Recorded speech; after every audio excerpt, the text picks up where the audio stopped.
जन्म साखी के 15th पार्ट में आप सभी का बहुत बहुत स्वागत है। खंडों और द्वीपों की यात्रा के बाद इस बार जन्म साखी में सज्जन ठग की साखी का वर्णन आया है। चलते चलते एक बार गुरुजी ठगों के देश में पहुंच गए। वहाँ सज्जन नाम का एक आदमी रहता था। पहल शेख सज्जन एक अच्छा आदमी था। उसने लोगों की ज़रूरतों को समझा।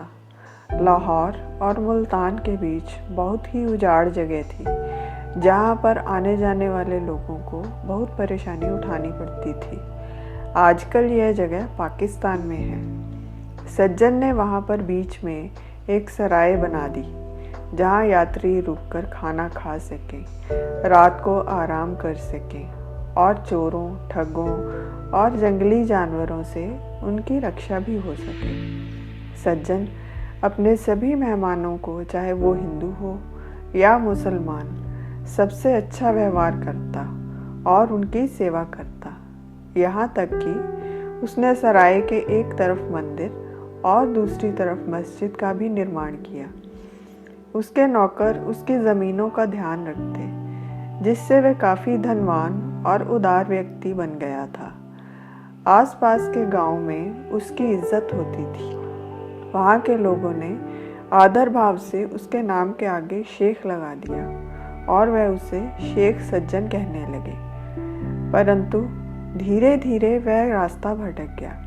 अब लालच ने उसे घेर लिया था। जब गुरु नानक देव जी, भाई बाला और भाई मर्दाना उसके पास आए, तब तक वह और उसके साथी चोरी, डकैती और कत्ल तक कर देते थे।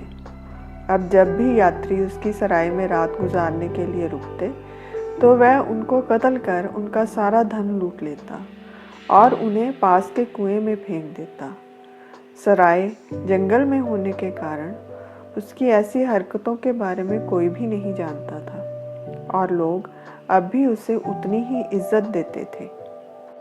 गुरुजी, भाई मर्दाना और भाई बाला यात्रा करते करते वहाँ पहुँचे। सज्जन ठग ने तीनों की बहुत सेवा की और साथ ही अपने आदमियों से कहा कि इनके पास बहुत धन है, परंतु इन्होंने छिपा रखा है, क्योंकि इनके मुख पर जो लाली है वह ऐसे ही नहीं है। यह लाली तो अमीरों के मुख पर होती है। सेवा करते करते दिन बीत गया तो वह गुरुजी से बोला, आप उठो और अंदर चलो, अंदर आराम से सो जाना। गुरुजी अंतर्यामी थे। वह जानते थे कि उसके मन में क्या चल रहा है। उसी का भला करने तो वे वहाँ आए थे। उन्होंने पूछा, भाई तुम्हारा नाम क्या है? ठग ने जवाब दिया, जी मेरा नाम सज्जन है। गुरुजी ने कहा, तुम बहुत अच्छी सेवा करते हो, परंतु तुम केवल एक के खिदमतगार बनो। सज्जन ठग ने फिर से गुरुजी से अंदर चलकर सोने के लिए कहा, परंतु गुरुजी नहीं माने और बोले, हम तो खुदा की बंदगी का शब्द गाकर ही सोएंगे। सज्जन ने कहा कि जी अब तो रात बहुत हो गई है। फिर भी गुरुजी ने भाई मर्दाना से रबाब बजाने के लिए कहा। उन्होंने रबाब छेड़ी तो गुरुजी ने सूही राग में एक शब्द गाया, जिसका शाब्दिक अर्थ इस प्रकार है। कांसे का बर्तन बहुत चमकदार होता है, परंतु जब उसे मलो तो कालिख नहीं उतरती और यह कालिख कई बार धोने से भी नहीं जाती। गुरुजी यहाँ सज्जन को समझा रहे हैं कि बाहर से तुम कितने भी चमकदार बन जाओ, परंतु बुरे कर्मों की मैल किसी तरह नहीं उतरती। फिर कहते हैं, सज्जन वही है जो साथ में चले और अगर कहीं धर्मराज लेखा मांगे तो वह साथ ही खड़े नजर आए। अर्थात केवल सज्जन नाम रखने से कुछ नहीं होता। सज्जन वही जो इस दुनिया में भी काम आए और मृत्यु के बाद दूसरी दुनिया में भी। आगे कहते हैं कि खाली घरों को बाहर से जितना मर्जी सजा लो, परंतु जब वह गिर जाएंगे तो खाली होने के कारण किसी काम नहीं आएंगे। अर्थात इस शरीर को जितना मर्जी बाहर से सजा लो, परंतु मृत्यु के बाद आत्मिक यात्रा में यह किसी काम का नहीं। फिर उन्होंने फरमाया, सफ़ेद बगुला तीर्थ स्थानों पर ही रहता है, परंतु वह जीवों को खाता है, इसलिए उसे सफ़ेद नहीं कहा जा सकता। सज्जन सफ़ेद कपड़े पहनता था। इस पर उन्होंने सफ़ेद बगले की एग्जाम्पल देकर समझाया कि साधु का वेश धारण कर कोई साधु नहीं हो जाता अगर वह बुरे काम करता है। आगे गुरुजी कहते हैं, सिंबल पेड़ की तरह यह शरीर है, जिसे देखकर जीव भूल जाते हैं कि जैसे सिंबल के पेड़ के फल किसी काम नहीं आते, वैसे ही गुण मेरे शरीर में भी हैं। गुरुजी सज्जन को समझाना चाह रहे हैं कि बाहर से नेक, दयालु, सेवा भाव वाला बनता है, परंतु असल में वह किसी के काम नहीं आता। फिर गुरुजी फरमाते हैं कि जैसे किसी अंधे ने भार उठाया है और रास्ता बहुत लंबा है, जिसे रास्ता ही नजर नहीं आता, वह इतना लंबा रास्ता कैसे पार करेगा। यहाँ पैसे, दुनियावी चीज़ों और बुरे कर्मों को गुरुजी ने भार बताया है, परंतु इस धरती पर आने वाले हर मनुष्य का उद्देश्य प्रभु प्राप्ति है।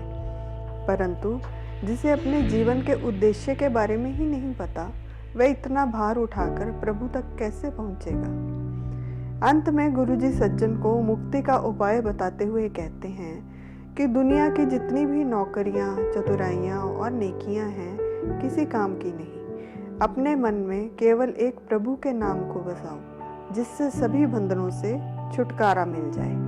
शब्द सुनते ही सज्जन को पता चल गया कि इसका अर्थ क्या है और ये किसके लिए गाया गया है, और यह भी कि गुरुजी कोई साधारण मनुष्य नहीं है, वह उसके सभी कर्मों को जानते हैं। अब वह बिल्कुल बदल चुका था।